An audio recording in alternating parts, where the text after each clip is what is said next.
good. Got him. All right, get him out of there, Chuck. Get him. Oh, that's a good fish. It is. Oh, man, that is a good fish, Chuck. Want me to help you? Yep. Dandy. What? I mean a toe. Oh, Chuck.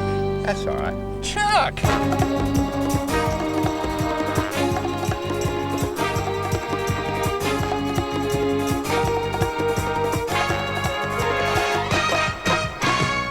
When Missouri pro Denny Breyer comes to Oklahoma, it's usually to fish Skytook Lake near Tulsa with Chuck Roberts of the Bassmaster.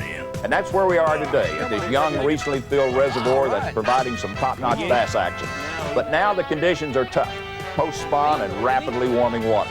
But Denny and Chuck find the pattern it takes to catch the bass, and you'll learn too. I'm Bob Cobb. Stay tuned. The Bassmasters will be right back from Oklahoma's Skytook Lake.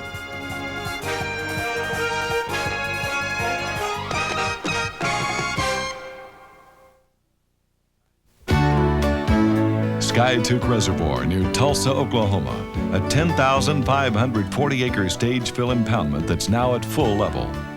Denny Brower, 1987 Bass Angler of the Year and full-time professional bass angler, fished this lake with Chuck Roberts the first time about 4 years ago. That's when the lake was new and in the first of 3 stages of filling. For all practical purposes, each time Denny and Chuck have fished Skytook, it's been a new lake because of the changing water levels. Areas they're fishing today were dry 4 years ago.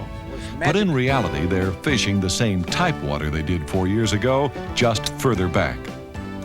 Fishing new water is mystifying to many anglers, but there's a simple key to finding bass on unfamiliar water.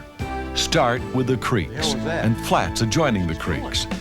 Draw an imaginary line across the mouth of a creek and consider everything inside it as a lake.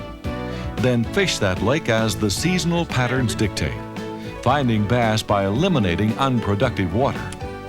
Usually the creek channel itself will be marked by larger hardwood trees. Cedar trees will usually indicate shallower water and humps, while a group of willow trees means there's a flooded pond nearby with a dam that's shallower than the surrounding water. It's June here at Skytook, and the bass are in a post-spawn pattern. More times than not, a wise choice of baits early in the day is a topwater. Oh, Get him. Come out of that bush, Denny. Come out of there. You're fighting good. Outside bush, wasn't it? Yeah, right on the outside bush. Come here.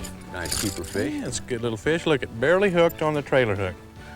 Just like the other one's been hitting short, See? hasn't he? Just nipped at it. That's why them first 3 probably missed it. They're not really on it. Water's a little warm. 80 degrees. 81. You can see how that fish has already spawned out, Sure. how skinny he is. A lot of those fish probably pulled back in these little pockets along this bank back in their spawning and now pulled out on these points. That fish in the outside bushes, wasn't it? How deep is it out there? That bush is about 12 foot of water, but the fish didn't come out of the bottom. He was suspended right in the top of the bush and come out of it pretty hard to get the bait. I imagine what they're doing with the wind blowing in on this bank is positioning themselves out there. There's a lot of schools of shad moving around, just ambushing bait as it comes by. A lot of times you get on a bank where you have the wind blowing in like it is on this bank, the fish are a little more active than they are where the water's real slick, especially when the water gets warm. We're talking water here that's 81, 82 degrees at 6:30 in the morning. So, you know, that water's going to warm up 85, 87 in the afternoon when the sun 90. comes out. Yeah, so right now, your low light periods are your more active periods when the water is warm. Early in the morning, late in the evening, you can usually get some topwater action. The fish are a little more active. Now, you know, 9, 10 o'clock, we're probably not going to get many topwater bites right now. We'll probably have to go to the worm or the jig and fish a little deeper, a little heavier cover, and you know, try some different techniques in order to get some bites. But they're still suspended in these bushes. Oh, they're still suspended, but what's going to happen with a lot of those fish are going to drop down lower as the day goes and the sun gets higher. they got two options: to drop down lower where there's less light penetration, or move to heavier cover. Now, you got a lake like this, you can see there's so much heavy cover that's going to hold fish shallower than, say, there was a lake with very little cover and real clear water. Then the fish are forced to move real deep. But here they've got several options. You can still catch fish shallow as long as you've got heavy cover and dirty water. And you've definitely got everything here. We'll be in several different types of water conditions today. We'll be in some water clearer in this probably, where we're going to have to alter techniques in order to get a bite. So let's see if we can't get another one. As the sun rises higher, the bass still bite the topwaters. There's one. Get him. Boy, he hit it as soon as it hit the water. He hit the very second, didn't he? Very second it hit the water. I didn't get a whole turn. I don't think he's very big, but he's sure fighting hard. Pulling good, isn't he? Come out from underneath there, little guy. Not a bad little fish. Oh, he's good. Good keeper fish. He got the main hook, one that needed a trailer hook there. That thing didn't even hardly hit the water, did it? Boy, he got it good now. No, I didn't move it 3 foot and he had it.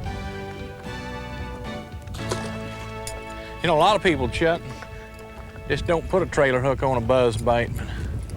Afraid of getting A lot of hung those up. fish, you're moving a bait pretty fast. A lot of them end up hitting it short and just blowing up on it. If you're missing it, a good idea is just put that little stinger hook behind it with a little bitty keeper, and you'll hook a lot higher percentage of them short biting fish. I've seen at times in a tournament where we've taken 2 or 3 trailer hooks in a row and put them on when we're fishing docks where fish just have a tendency to run out and look at the bait and slap at it. And you'll catch a lot of them short biters. The Bassmasters will be right back from Skytook Lake in Oklahoma. Don't go away. Chuck! That's all right. Chuck! That's 5 pounder. Chuck! Skytook's bass continue to strike topwaters for Denny and Chuck, only this time a different type. I mean, tight to the bush, too, wasn't he? Oh, yeah. Come on. Thinks he's tough. He's not that big. Oh, that's a good keeper fish. Well, I've seen many a tournament I'd take a few there. Why don't you grab him and pick the bait out? No, Man, he's no got way. I won't hooks touch him. everywhere. Well, that's the dangerous part about a topwater bait. You need to be real careful. There we go. How long will you find these fish out in these bushes hit top water? How high up in the day, if it's sunny? Shoot, there's a lot of times, Chuck, they'll hit them all day long. A lot of it depends on the sky conditions. If it's cloudy, the bite's going to be good. You get that sun and it gets real bright, it's not going to be as good. You need to let that sky tell you what to do. But if you get a little ripple like this, that compensates for some of that bright sun. You can go 8 or 9 o'clock, though. 8 or 9 o'clock, and don't be afraid that, middle of the day, if the conditions change a little bit, change back to it. If the wind comes up or a cloud comes open, shoot, I'll go back and try the topwater some again. Especially some that you can keep in the strike zone. That's just like, the spook right there. We were throwing the buzz bait a little earlier this morning when it was lower and the fish were a little more aggressive.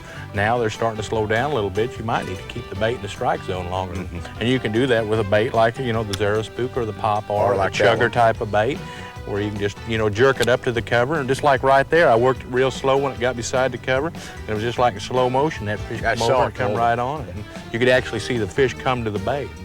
That's what you're doing. Some baits are very good at drawing the fish from a long distance. Other baits, you've got to be, right next to the fish in order to get his attention. The spook's one of those baits that at times you can pull fish from 20 foot away. Clearer the water, the further a fish will come from a bait. Dirtier the water, the closer you have to get the bait to the fish. Right here, this water, slightly stained. You got about 2 foot of visibility. Yeah. So let's go catch another. Although Denny Brower is best known on the Bassmaster Tournament Trail for his jig fishing, his next favorite lure is a topwater. But topwaters have their limitations, especially during bass fishing tournaments. Oh, he missed. The problem with fishing a topwater bait in a tournament situation, very seldom is the weather stable enough in a multi-day tournament to where you're going to be able to win. And the topwater pattern is the first one to disintegrate. As soon as your weather conditions deteriorate, normally a front comes through and the topwater pattern disappears. It's the first one that stops. But it's a great technique for locating fish. You can cover quite a bit of water in a hurry with topwater baits, and you find those fish. Even though the conditions have changed, you got to change baits in order to catch them. At least you know where they're at. And then, you know, finding fish is the key. The people that are good at locating where the bass are at particular times of the year are going to be the people that can consistently go out and catch fish. Catching's the easiest part of it. Oh, you know, you can take a person out that's never ever been bass fishing before. It's obvious when I used to guide, I took a lot of clients that never ever fished before out, and they caught good fish their first time out, but they were where the fish were at. You can take somebody else that can be an expert at actually catching fish. If he's not where they're at, he's not going to get any bites. You really got to play the percentages and stay in the areas where the highest percentage of fish are concentrated. Picking up and running all over the country ain't going to do it, is it? No, it really isn't. As the day brightens and the water warms, tactics change. It's time to go deeper with jigs. Got him? All right, get him out of there, Chuck. Get him. Oh, that's a good fish. Whoa, man, that is a good fish, Chuck. Want me to help you? Yep. It's a dandy. Whoa. I mean a toad. Oh, Chuck. That's all right. Chuck. That's 5 pounds. Chuck. That was a big fish. Yeah. Why'd you lose him? Listen, we're going to let him go anyway. Oh, that's a patented quick release. You Sure, caught we- on. we talked about it you just dipped your the other- rod through a That's little right. slack and let him That's get right. off. You touched the rod. See, you had the line. That's release. If I would have got hold of him, he was going to get off anyway. That's what I mean. That was good fish. Yeah. You know what happened there? He was so far down, he had over the branch. Oh, You yeah, didn't get I a know good hook set when you set him. He set the hook, you didn't. You're too little. If you were a foot higher, you were up on this deck, you'd get more leverage. What are you doing down in the well? You keep putting me down here. God. You tell me if I don't get down here, you'll hit me. No, I didn't say that. That was a pretty bass. That fish, Chuck, was exactly where a post-spawn fish should have been. He had pulled out to the edge of that creek channel. They've been up here on these flats in some of these pockets spawning, and now with the water warming up, they pulled back into the creek channel. As it continues to warm up, they'll probably just move on out of this creek and get out on some of them deeper ledges. And, you know, How far a do you lot of them think- will just stay on that creek channel. It's deep enough. They've got enough depth there. How far do you think some bass move? I don't think some of them leave this creek. This is a big enough creek. It really offers everything the fish need. It's got good spawning flats and pockets. It's got the deep creek channel there where they can actually winter in it if they need to. It's deep enough for them during the summertime. It's got good current that flows through it. It's an active creek, a running lake in creek. itself. It's a lake in itself. If you just take the time, pull into one of these major creeks, somewhere in that creek, you're going to find the fish. Well, that was what, 12 feet of water back 12 there? feet of water dropping off into 20 right into the creek channel. Just ideal situation. Middle of the day, the fish had moved to the middle of the bush in the shade. Post-spawn pattern's tough sometimes, isn't it? Post-spawn is probably the hardest time of the year for the majority of the people just because they're so used to fishing where they've been. They're moving up in the pre-spawn spawning mode, and then suddenly the people lose them. They get off the bank. It's just a reverse process. They're pulling on back. The pullback theory is what you got to keep in mind. Where are those fish wanting to spend the summer? You're going to have a percentage of them stay right up there in some of that spawning area. Some Stay shallow. shallow. But the majority of the fish are the ones you need to be fishing for, and those are the fish that are pulling back out. See if we can find another one. Get right in the middle of that It cover. was right in the middle of it. Old fish ate that perfect jig, didn't he? Even though you put a lure in front of a bass, sometimes it takes a little finesse to make him bite. Like here.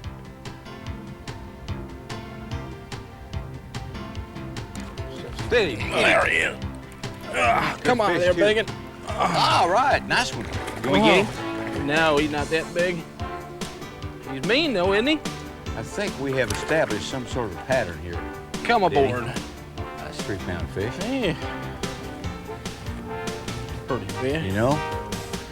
You know how long I had that in there? Uh-uh. You know what I was doing? Soaking it?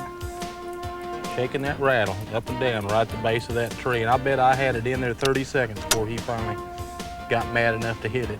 Well, that's two within, 15 feet of one another. I like that noise, Chuck. While it's generally agreed that under warm water conditions, a plastic worm will usually outproduce a jig in numbers of strikes, the jig will usually count for bigger fish. One reason is that it tends to be more weedless than a worm and will find its way through heavier cover. Consequently, you're placing more casts in the vicinity of larger bass.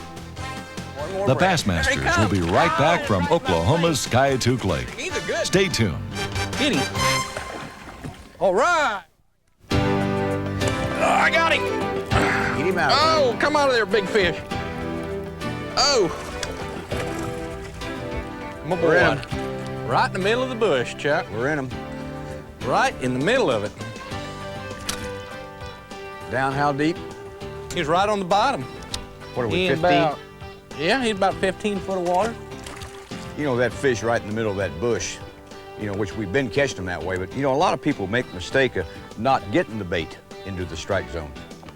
That's absolutely right, Chuck. I'd put that bait right in the middle of the bush and was just feeding line, letting it go to the bottom. I don't think he'd have come out to grab a bait. And a lot of people are scared to get the bait into the cover. They're scared to go, they're going to lose their lure or whatever reason it might be. But at times when those fish are laid back, if you're not getting it into the cover, you're not going to get any strikes. And if you just pitch it, you know, say to the side of a tree like right there and keep your rod tight, what happens is that bait swings away from the cover before it gets down into it, and you're not getting it to where the fish is at.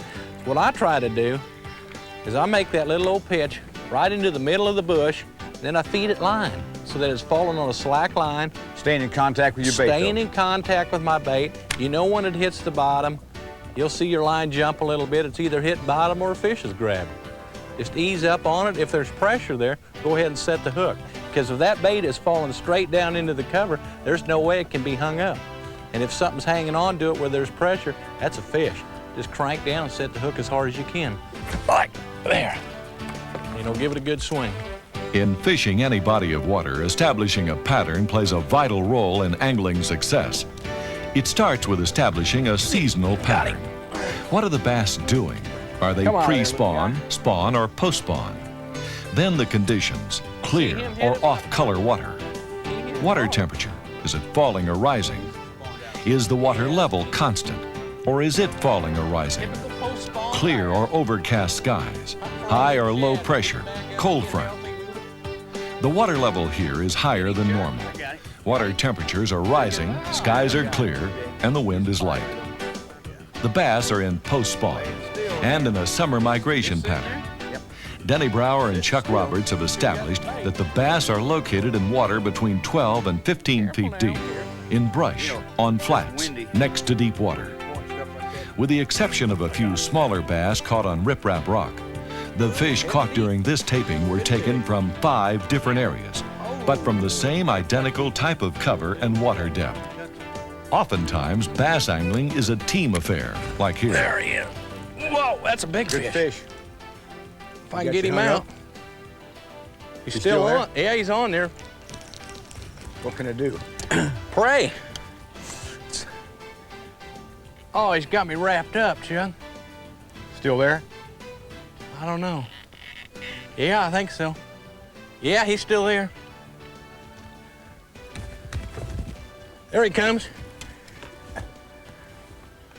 I can see him. I see him, but part of him. I can't tell how big he is. Go down after him. I'm going to. Get up here. Get my glasses. He isn't too big. He's big, Chuck. Pull him up. See him? Yep, I see him. He's over a pound. About 2 pounds. Yeah, let me get in there now. I just saw the flash. I don't know how big he really is. But he pulled hard. There he is. Well, he's a decent fish. I can almost Come get on, him. come on. Get out there. I can almost get him. We gotta break off some things here. Now get in there. My arms aren't Chuck. that long. Let me help you over. Quit it. Come on, get him. Leave me alone. Trying to get your fish. Get my fish.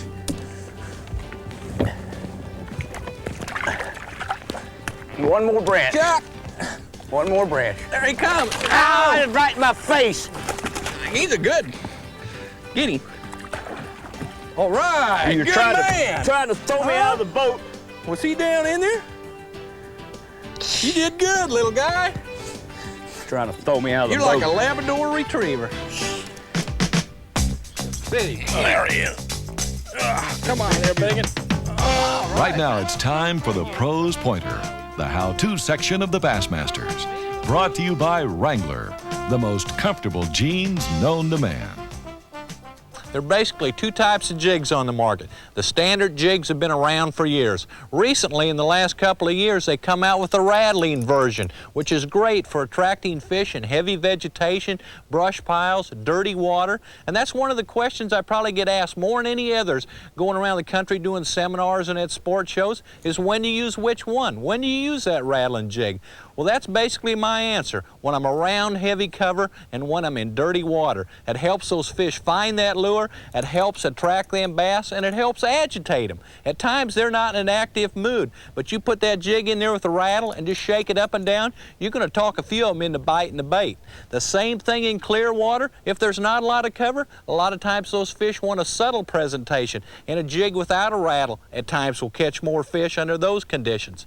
Color-wise, one of my favorite colors in clear water is the black with blue flash. In dirty water, the black with chartreuse strands in it's a favorite of mine. Denny Brower, he's a top pro. You'll do well to follow his advice for post-spawn bassing. For the record, Denny and Chuck caught all their bass in the same general areas they first fished 4 years ago. Next week, we'll go bassing in Alabama at Lake Martin for the $231,000 Alabama Top 100 Pro-Am. Be with us. For the Bass Masters, this is Bob Cobb. We'll see you all next week. And the Bass Angler Sportsman Society, the world's largest bass fishing organization. Get your fish. Get my fish.